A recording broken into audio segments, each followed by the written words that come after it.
তো দিদির বাড়িতে পৌঁছানোর পর সবার আগে যখন দিদিকে দেখলাম আমি আর আমার ওই বন্ধু, মিষ্টির মধ্যে যে অত তেতো একটা তিতকুটে ব্যাপার থাকে আমি জীবনেও সেটা শ্বশুর বাড়ির ভিটে থেকে বেরিয়ে যখন অটোতে উঠছি সেই সময় একটা ঘটনা, মিরারে চোখ পড়তে মানে পেছনের মিরারে চোখ পড়তে আমি দেখলাম দিদির চোখ দুটো, সবার আগে চোখ দুটোই দেখলাম, চোখ দুটো টকটকে লাল।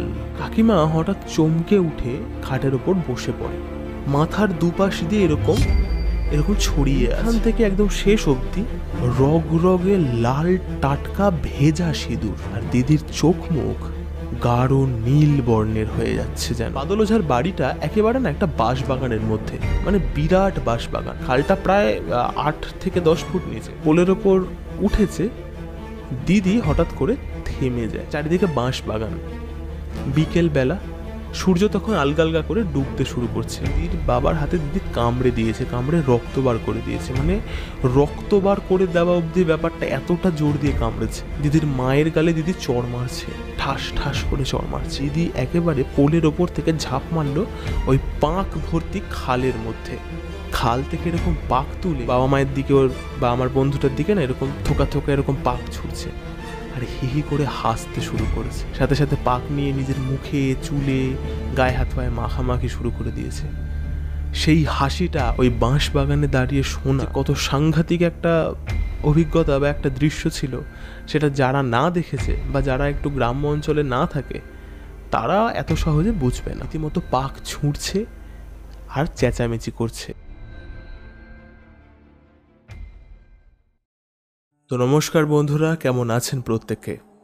আমি আপনাদের সাথে ডিচ্যাক্স শুরু করছি মধ্যরাতের আড্ডা। আজকে যে ঘটনাটা আপনি শুনতে চলেছেন সেটা আপনাদের সত্যি বলতে কেমন লাগবে সেটার থেকেও বড় বিষয় হচ্ছে ঘটনাটা নিজের মধ্যে অত্যন্ত ডার্ক একটা জিনিসকে রিপ্রেজেন্ট করে। এবার সেই ডার্কের মধ্যে হরর রয়েছে নাকি আরও অন্যান্য কিছু বিষয়বস্তু রয়েছে সেটা সেটা আপনাদের নিজেদের বিচার করার বিষয়, সেটাতে আমি কোনো রকম হস্তক্ষেপ করতে চাই না। তো ঘটনাটা ঘটে আজ থেকে প্রায় বছর 5-7 আগে, মানে এখন 2024, আজ থেকে 5-7 বছর আগে ঘটনাটা ঘটেছিল। সম্ভবত শীতকাল সময়টা, হ্যাঁ শীতকাল। তা আমার এক বন্ধু, তার দিদির বিয়ে হয়েছিল আমাদের বাড়ি থেকে প্রায় 5 কিলোমিটার দূরে একটি জায়গা, একটি পাড়ায়। তো বিয়ের প্রায় 1-1.5 মাস কেটেছে, কাটতে কাটতে দিদি বাপের বাড়ির লোকজনেদের আর কি বলতে থাকে যে এইখানে না, মানে তার শ্বশুর বাড়িতে ভয়ানক ধরনের কিছু একটা বিষয়বস্তু আছে। মানে সেই ভিটেতে, এমন নয় যে রাস্তাঘাটে বা এসেহি হয়ে যাচ্ছে, তেমন নয়, সেই ভিটেতে এমন কিছু একটা ব্যাপার আছে যেটার কারণে তার খুব কষ্ট হচ্ছে, শারীরিক মানসিক। তো বাপের বাড়ি থেকে লোক যায়, আর লোক যাওয়ার মধ্যে কে কে যায়? আমি যাই আর আমার ওই বন্ধুটা যায়, যে এই তো কাছাকাছি, তো তোরা 2 বন্ধু মিলে যা, গিয়ে দিদিকে নিয়ে আয়। জামাইবাবু আসবে না, জামাইবাবু হয়তো দিদিকে নিতে আসবে আবার, কিন্তু আমাদের ওপর ভার পড়েছিল দিদিকে নিতে যাবার, ফিরিয়ে আনতে কিছুদিনের জন্য। তো আমি এবং আমার ওই বন্ধু গেছি দিদির বাড়িতে। দিদির বিয়ে হয়েছে তখন বললাম 1 থেকে 1.5 মাস সম্ভবত, খুব বেশি হলে। তো দিদির বাড়িতে পৌঁছানোর পর সবার আগে যখন দিদিকে দেখলাম আমি আর আমার ওই বন্ধু, আমাদের বুকের ভেতরটা না, মানে আমার বন্ধুর কি হয়েছিল সেটা আমি সেই মুহূর্তে জানতে পারিনি, কিন্তু আমার নিজের কথা বলছি, বুকের ভেতরটা জাস্ট ছ্যাঁত করে উঠেছিল, জাস্ট ছ্যাঁত করে উঠেছিল। 1 মাসের মধ্যে, 1 থেকে 1.5 মাসের মধ্যে দিদির চেহারার মধ্যে যে পরিবর্তন আমরা দেখতে পেয়েছিলাম তাতে আঁতকে ওঠা খুবই স্বাভাবিক একটা বিষয়।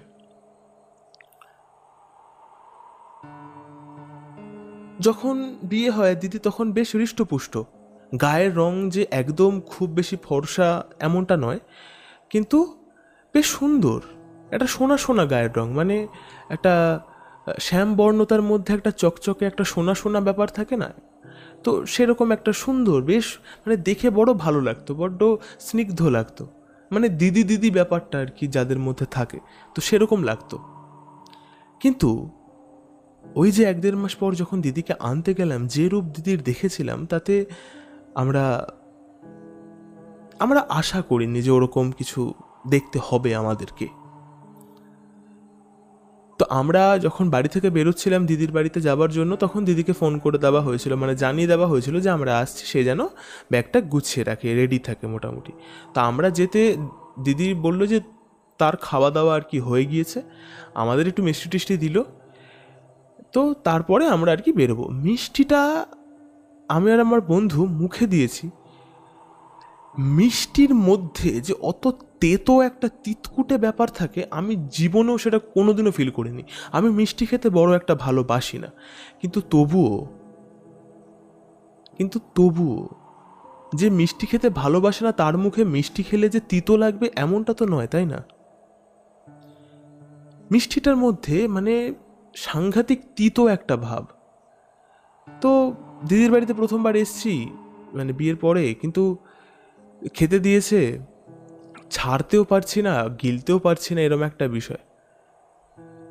তো কোনোরকমভাবে 2 টুকরো মতন মুখে দিয়ে তারপরে আর একটুখানি অবশিষ্ট ছিল, সেটা আর খেয়ে উঠতে পারিনি, কিন্তু আমার বন্ধুটা পুরোটাই খেয়ে নিয়েছে।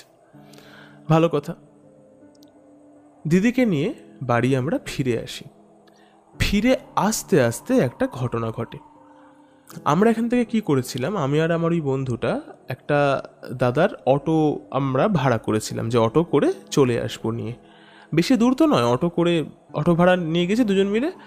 ফেরার সময় দিদিকে পেছনে বসে, পেছনে আমার আর আমার বন্ধুটা বসবে, আমি সামনে বসে বা কোনো একটা জায়গায় বসে অটো চলে আসবো, বাড়ি ফিরে আসবো।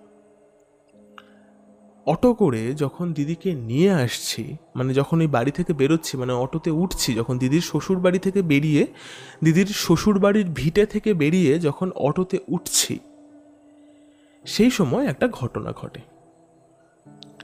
দিদি নর্মালি হেঁটে বেরিয়ে আসছিল, কিন্তু ভিটেটা পেরোনোর পরেই হঠাৎ করে না ওর চোখ মুখের মধ্যে একটা অদ্ভুত মানে একটা পরিবর্তন লক্ষ্য করলাম আর কি। কেমন যেন একটা মানে কোনো কিছুকে ছেড়ে আসছে, মানে কোনো প্রিয় প্রচণ্ড জিনিসকে ছেড়ে আসছে,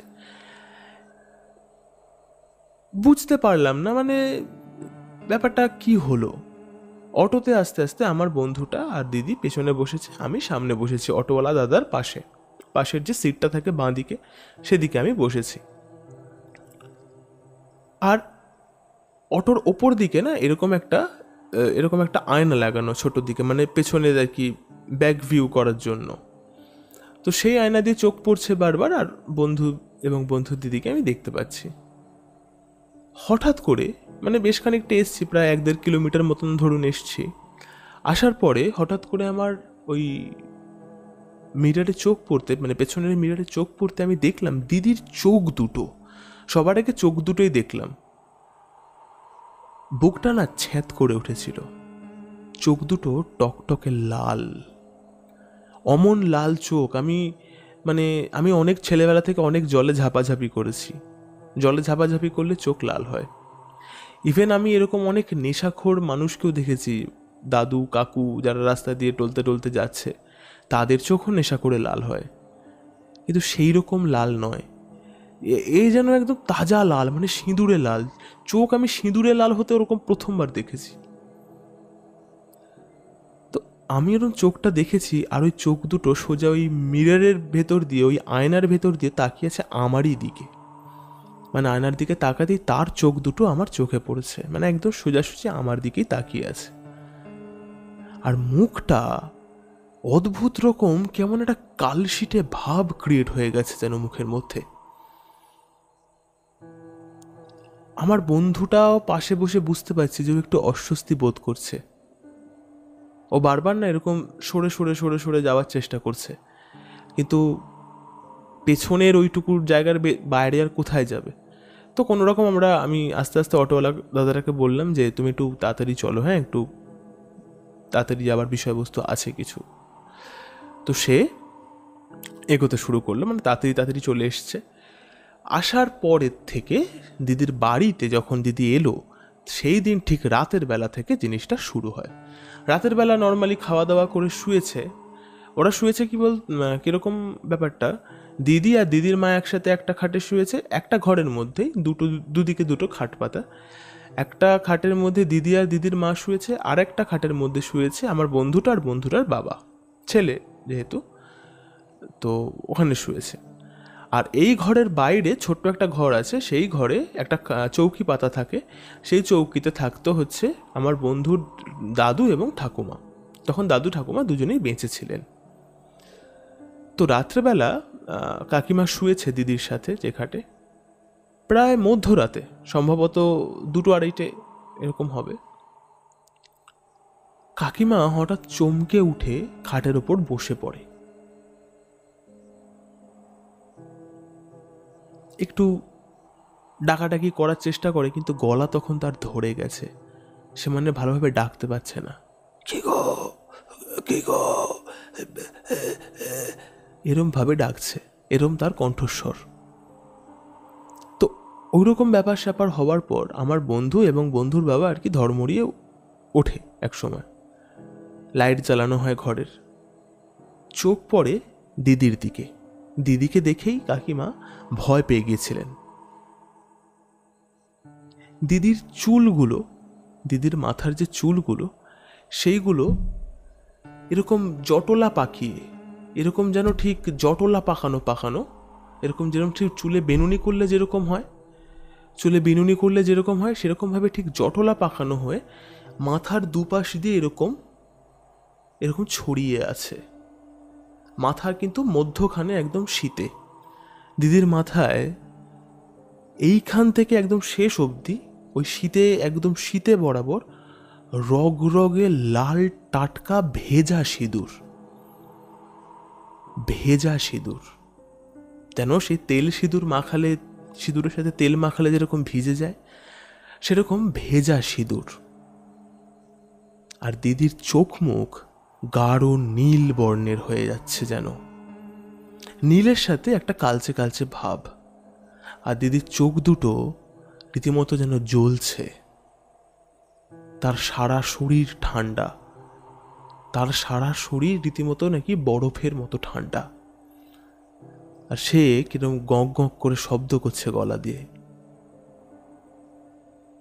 কি করবে বুঝতে পারছে না। এইসবের মাঝখানে আরেকটা জিনিস লক্ষ্য করা গেছে, যে দিদির চুলগুলো মানে এক তো হঠাৎ করে কি করে যে বেনুনি করা হয়ে গেল বোঝা গেল না, কারণ ওই অনেকগুলো বেনুনি, ছোট ছোট ছোট ছোট ছোট ছোট ছোট অনেক কটা বেনুনি করা।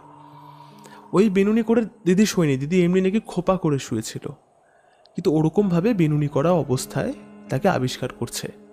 সেটা না মেনে নেওয়া গেল, শুয়ে শুয়ে অন্ধকারে কোনোভাবে সে বেনুনি করেছে, কিন্তু অত নিখুঁত বেনুনি, এখানে অনেক প্রশ্ন চলে আসে যে সঠিক এবং নির্ভুলতার। কিন্তু যে বিষয়টা ওই রাতে ঘটছিল, এইটা দেখে কেউ সামাল দিতে পারেনি বিষয়টাকে। দিদি নাকি ছটফট করছে, কিরকম একটা মানে কাঁপছে, গঙ্গা করে গলায় শব্দ করছে, কাঁপছে, মুখটা তো ওরকমই আর কি গাঢ় নীল আর কালচে বর্ণের, চোখ দুটো যেন রীতিমতো জ্বলছে, সারা শরীর বরফের মতো ঠান্ডা। ব্যাপারটা বুঝতে না পেরে সবার আগে খবর দেওয়া হয় ঘরের বাইরে থাকা আরেকটা যে ঘর, সেখানে ওই আমার বন্ধুর দাদু এবং ঠাকুমা থাকে। তারা পুরনো দিনের মানুষ, তারা অনেক কিছু হয়তো দেখে বুঝতে পারতো যে কোনটা কি হয়েছে না হয়েছে। তো তার ঠাকুমা জিনিসটা দেখে বলে যে এর কোনো মানে স্বাভাবিক কোনো রোগ হয়নি, যে রোগ আর কি ডাক্তারে সারাতে পারবে সেরকম কোনো ধরনের রোগ হয়নি। একে প্রেতে পেয়েছে, বা ভূত প্রেত জাতীয় কিছু একটাতে পেয়েছে, বা হাওয়া বাতাস লেগেছে।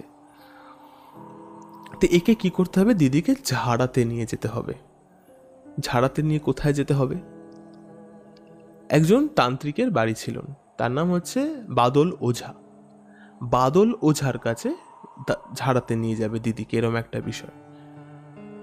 তো হিসেব করেছে তার পরের দিন বিকেলবেলা, যেদিন ব্যাপারটা হয়েছে, কারণ বাদল ওঝা ওই রুগী দেখতে বরং জিনিসপত্র করতে বিকেলবেলা করেই বসে, আর সকাল থেকে দুপুর অবধি তাকে খুঁজে পাওয়া যায় না। সে কোনো একটা জায়গায় যায়, কোথাও একটা যায়, এদিক সেদিক, পাওয়া যায় না। বিকেলবেলাতে করেই তাকে পাওয়া যায়। তো বাদল ওঝার বাড়িতে যাওয়া হয়েছে, নিয়ে যাওয়া হচ্ছে।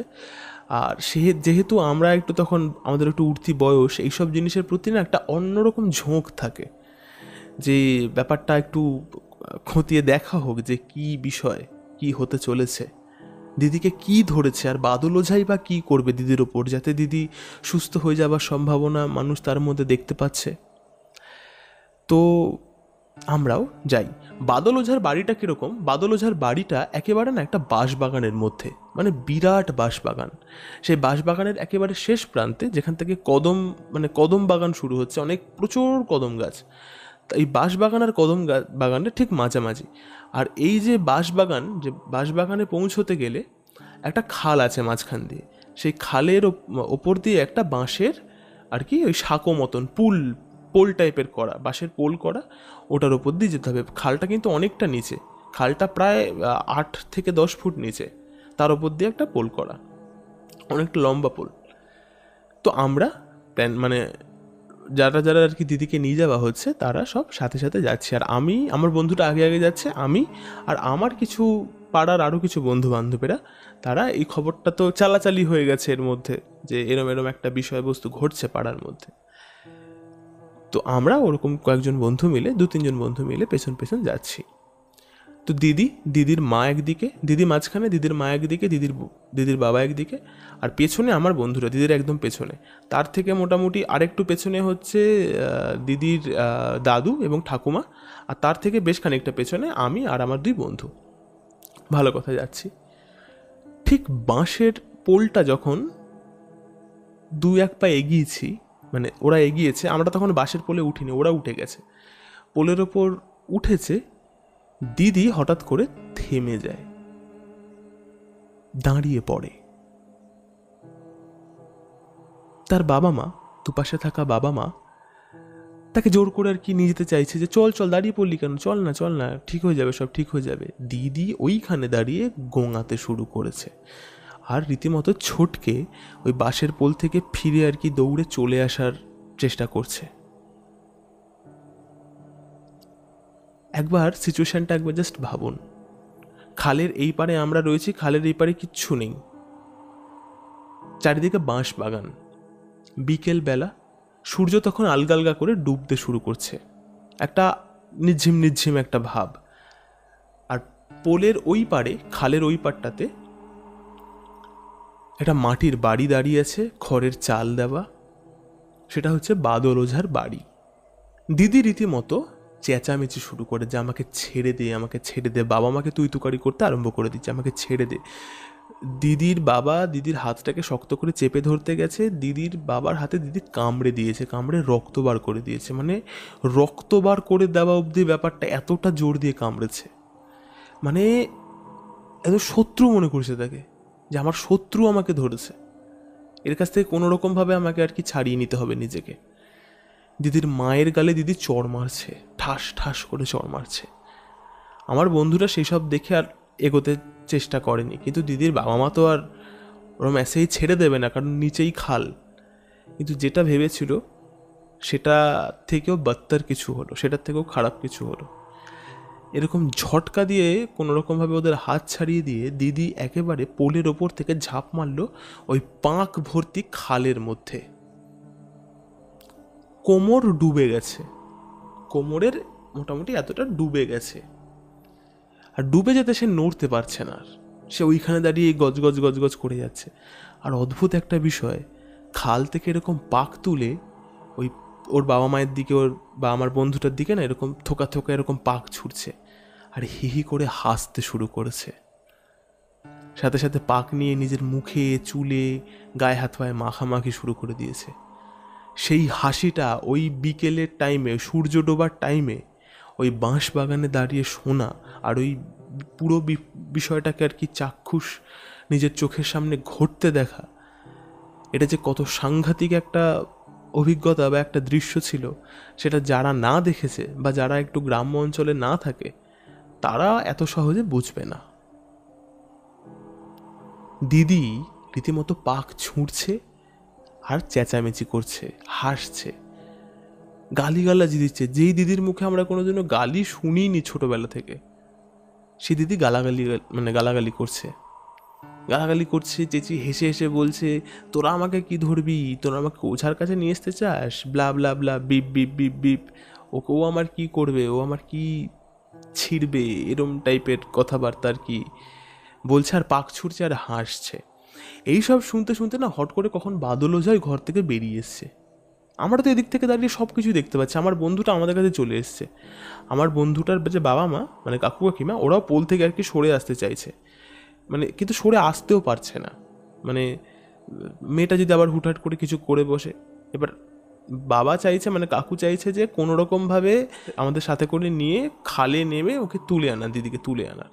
কিন্তু এই সবের মাঝখানে বাদল ওঝা যে সে বেরিয়ে এসছে, এসে দেখছে এরকম ব্যাপার। তো বাদল ওঝা যিনি আর কি, আমরা তো বাদল ওঝা নিজেদের মধ্যে আলোচনা করতাম, কিন্তু সেরকম সে কিন্তু বেশ বয়স্ক মানুষ আর কি। তো সে ব্যাপারটা দেখতে পেয়েছে এবং আমার বন্ধুর বাবাকে সে চেনে, মানে একই পাড়ার মধ্যে থাকে, তো চেনে। বলছে, কিরে তোর মেয়ের কি অবস্থা? বলছে, দেখো না দাদা, এই অবস্থা, তুমি কিচ্ছু একটা করো, তোমার কাছে নিয়ে আসছিলাম, আর তোমার কাছে নিয়ে আসতে গিয়েই এই ঘটনাগুলো ঘটলো। তো সে কী করেছে, ওঝা তাড়াতাড়ি করে নিজের না ঘরে ছুটলো দেখলাম। আর সে পরনে একটা নর্মাল, মানে একটা নোংরা টাইপের সাদা ধুতি, মানে পরিষ্কার হয়ে গেছে, কোনো রকম ওই জড়ানোর মতন করে জড়িয়ে আছে একেবারে পা অবধি, আর গলায় একটা রুদ্রাক্ষর মালা, আর সেরকম কিছু না, চুল নর্মাল ছোটো নর্মালি দেখতে, গালে একটু দাঁড়িয়ে আছে আলগা পাতলা, গলায় একটা রুদ্রাক্ষের মালা আছে, খালি গায়ে এসছে, মানে খুব মোটাও না খুব রোগাও না, মাঝামাঝি চেহারা, কিন্তু বেশ মনে হয় যে একটু কর্মঠ টাইপের চেহারা। তো তাড়াতাড়ি করে সে ঘরে গেল। ঘরে গিয়ে এরকম একটা শালপাতা, যে শুকনো শালপাতার থালা হয়, ওরকম মোড়ানো টাইপের, তাতে করে কিছু একটা নিয়ে এসে সঙ্গে সঙ্গে কী করেছে, হাতে এরকম মুঠো করে নিয়ে সে খালের দিকে নামতে শুরু করেছে। আর ও যত খালের দিকে নামছে, মানে বাদল ওঝা যিনি, উনি যত তাড়াতাড়ি খালের দিকে নামছে, তত দিদি ওই পাঁক থেকে বেরোনোর চেষ্টা করছে। আর বাদল ওঝার নামে মানে বাজে বাজে গালিগালাজ করছে, মানে বোঝাতে চাইছে যে তুই আমার কাছে আসিস না, দূরে যা, মানে শুয়োরের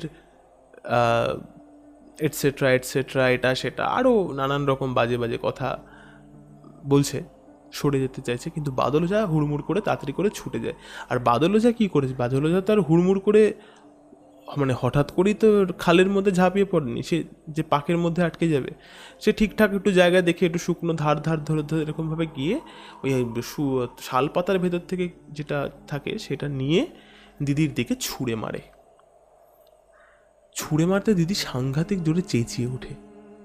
দেখে মনে হলো না ধুনো জাতীয় কিছুর সাথে, মানে এরকম লাল বালি টাইপের কিছু একটা দেখতে, তার সাথে শুকনো পাতা জাতীয় মেশানো কিছু, বা এরকম কিছু একটা চূর্ণ টাইপ, একটা সব কিছু মিলিয়ে মিশিয়ে কিছু অদ্ভুত জিনিস, মানে দূর থেকে অতটাও বুঝতে পারিনি। আর আলোটাও তখন যে হেভি কিছু ছিল তা নয়, মানে বাঁশবাগান তো একই আকাশে আলো ছিল, কিন্তু বাঁশবাগানের কারণে আর কি একটু নিঝিম হয়ে গেছিলো জায়গাটা। তো ওই জিনিসটা ছুঁড়ে মারা হয় দিদির দিকে। তারপরে কিছুক্ষণ হাহা হিহি করে আর কি চেঁচামেচি করে আস্তে আস্তে শান্ত হয়ে গেল। মানে তার মধ্যে শান্ত হওয়ার কারণ হচ্ছে 2-3 বার তার মাঝখানে ওই গুঁড়ো ছুঁড়ে দেওয়া হয়েছে দিদির দিকে।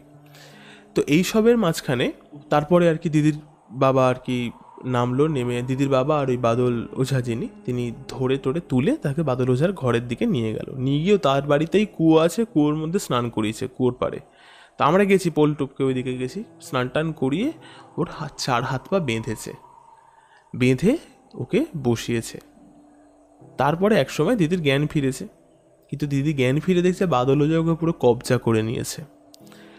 এইবার শুরু হয়েছে দিদির আরও মানে ছটফটানি। সে মানে দড়ি ছিঁড়ে ফেলে অবস্থা। দড়ি দিয়ে অ্যাকচুয়ালি বাঁধেনি, বেঁধেছে গামছা আর ধুতি ফুতি দিয়ে এইসব দিয়ে হাত পা বেঁধে রেখেছে আর কি। সবাই উপস্থিত রয়েছে সেখানে, আমরাও রয়েছি। আর ততক্ষণে মোটামুটি একটু সন্ধে নেমেই, মানে ততক্ষণে আর কি অন্ধকার হয়ে গেছে, সন্ধে নেমে গেছে।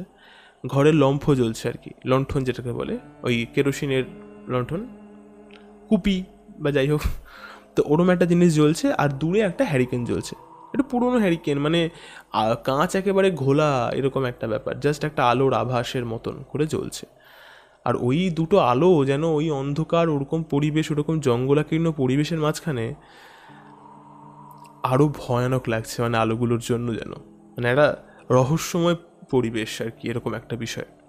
তো ওকে যতক্ষণ দিদি আর কি এতে ছিল, অজ্ঞান হয়েছিল, ততক্ষণে বাদল ওঝা কিছু মন্ত্রতন্ত্র এইসব আর কি মানে করে দিদির ওপর প্রয়োগ করে দিদির বাবাকে এবং মাকে বলেছে, মানে আমরা যেখানে শুনেছি সব জোরেই নর্মালি বলছে কথাটা, যে একে যে ধরেছে সে হচ্ছে এখানকার নয়, সে হচ্ছে ওই ওর শ্বশুর বাড়ির ওখানের কেউ, সম্ভবত এরকম একটা বিষয়বস্তু কিছু একটা ঘটেছে। তো দিদির জ্ঞান ফেরার পর দিদি যখন ওই দাপাদাপি করছে, তখন বাদল ওঝা এরকম মুঠো মুঠো কী যেন না, এরকম দিদির নাক মুখের কাছে এরকমভাবে ধরছে, এরকম চেপে ধরে আছে, চেপে ধরছে আর বলছে এরকম, বল বল তুই কে বল। আর দিদি এরকম চেঁচামেচি করছে যে না আমি বলবো না, দেখি তুই কী করতে পারিস, এরকম করছে। আর ওই যে মুঠোটা যেটা মুখের কাছে চেপে চেপে ধরছিল, মুঠোর মধ্যে কিছু ছিল গুঁড়ো গুঁড়ো টাইপের, ওইগুলোকে এরকম আগুনের মধ্যে করে ফেলছে। আর যখনই আগুনের মধ্যে করে ফেলছে, দিদি হইচই হইচই করে উঠছে, বিরাট চেঁচামেচি করছে আর কি, ছেড়ে দে ছেড়ে দে, আমাকে ছেড়ে দে, তুই আমাকে ধরে রাখতে পারবি না, আমাকে কেন মারছিস, আমার খুব কষ্ট হচ্ছে, এরম তিন চারবার করার পর আর কি ও বলতে থাকে। আর হ্যাঁ, এসবের মাঝখানে একটা কথা বলি, দিদির যে কণ্ঠস্বর, সেই কণ্ঠস্বর কিন্তু মোটেই দিদির ছিল না, মানে অদ্ভুত একটা কণ্ঠস্বর, মানে একটা গম্ভীর একটা কণ্ঠস্বর আর কি, ছেড়ে দে, মানে দিদির কণ্ঠস্বরে আছে একটা মেয়েলি কণ্ঠস্বর, যে তার সাথে এরকম একটা গম্ভীর কণ্ঠস্বর আর কি, যেটা আর কি স্বাভাবিক নয়। তো এরকম একটা কণ্ঠস্বর। তো বাদল ওঝা ওরকম 3-4বার আর কি মুখের কাছে ওই গুঁড়ো ধরে জ্বালিয়ে দেওয়ার পর, যখন দিদি বলছে আরও কষ্ট হচ্ছে, ততক্ষণে বারবার করে জিজ্ঞেস করছে তুই কে এরকম বল। তো এরকম বেশ কয়েকবার করার পর দিদি আর সহ্য না করতে পেরে তারপর বলে যে ওকে, ব্যাপারটা হচ্ছে ছায়া নামে কেউ একজন আর কি দিদির ওপর ভর করেছে, ঠিক আছে। তো ছায়াকে, তো বলছে ছায়াকে, সেটা পরে আর কি বলছে। তো এইসবের মাঝখানে আর কি বাদল ওঝা বলছে তুই ওকে ছেড়ে দে, ও তো কোনো দোষ করেনি তোর। বলছে না, ও দোষ করেছে। ও কি দোষ করেছে? বলছে যেইখানে আমি থাকি, মানে ছায়া আর কি, যেই ছায়া মানে ওই আত্মাটা যেখানে আর কি থাকে, সেখান দিয়ে নাকি দিদি আর দিদির বর ফিরছিল আর কি, একদিন ঘুরতে টুরতে গেছিলো সন্ধেবেলা বা রাত্রেবেলা বাড়ি ফিরছিল। তো দিদি কিছু একটা খেতে খেতে বাড়ি ফিরছিল, সম্ভবত ওই ডালের বড়া টাইপের পকোড়া টাইপের, যে ডালের পকোড়া হয় না, চাটনি ফাটনি ওরম টাইপের কিছু একটা খেতে খেতে বাড়ি ফিরছিল। আর এরকম ওটা খেতে খেতে নাকি ওই এরকম একটা রাস্তার পাশে এক জায়গায় থুতু ফেলে দিদি, আর ওই থুতুটা ফেলেছে যে ছায়ার গায়ে পড়েছে নাকি, সেখানে ছায়া আর কি ছিল। তো তারপরেই দিদিকে ছায়া পাকড়াও করে।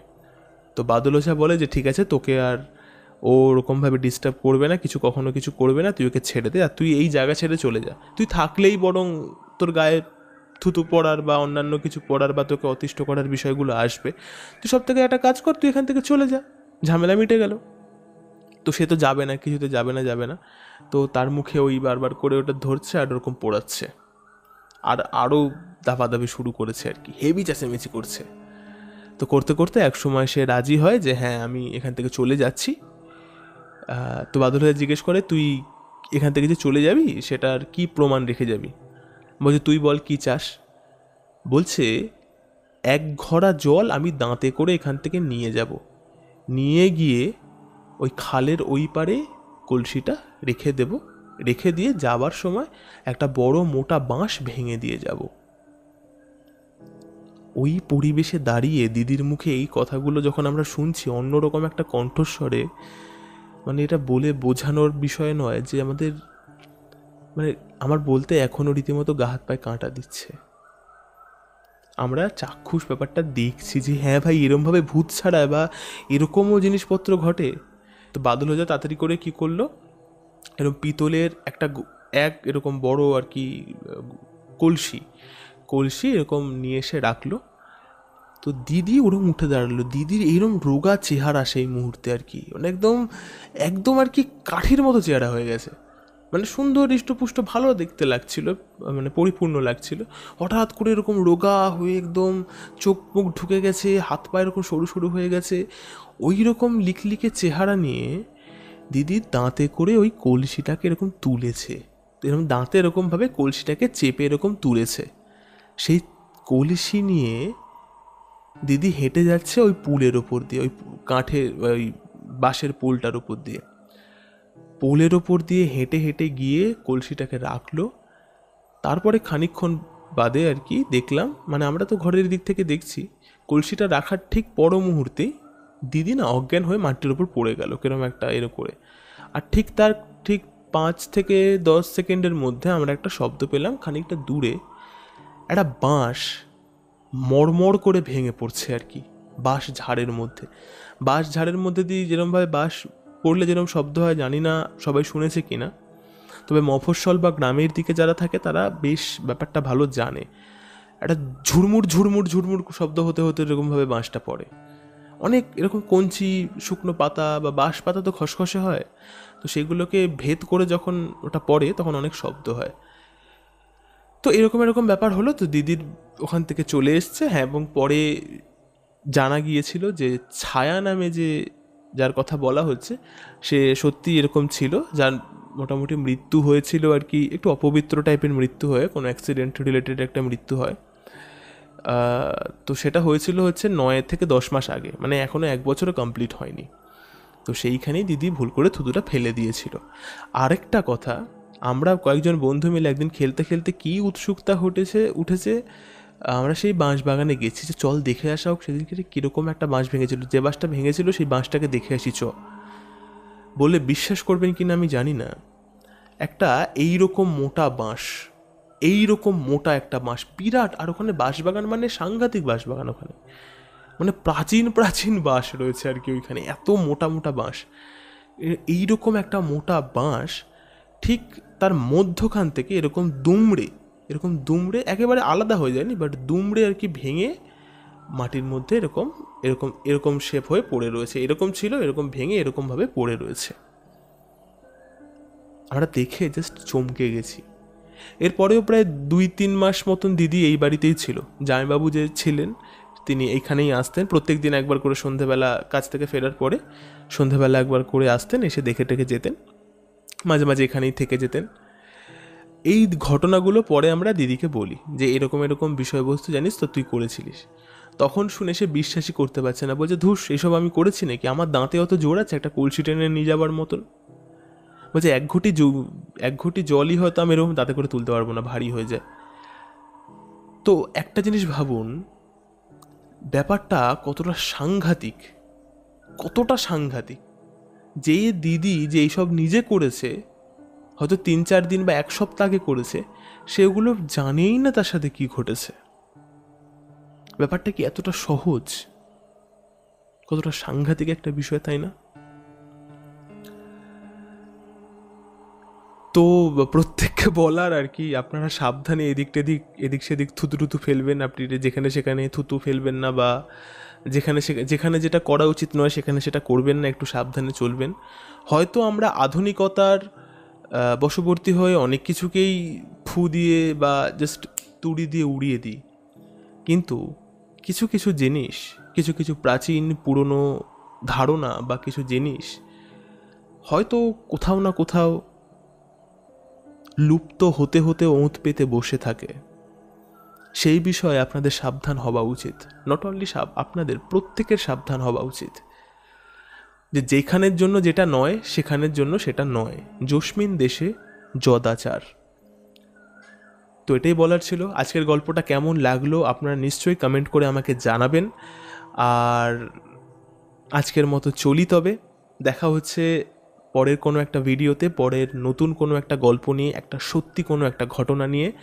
তো সঙ্গে রাখুন, শুনতে থাকুন গল্পম্যান। আজকের মতো চলি তবে, টাটা।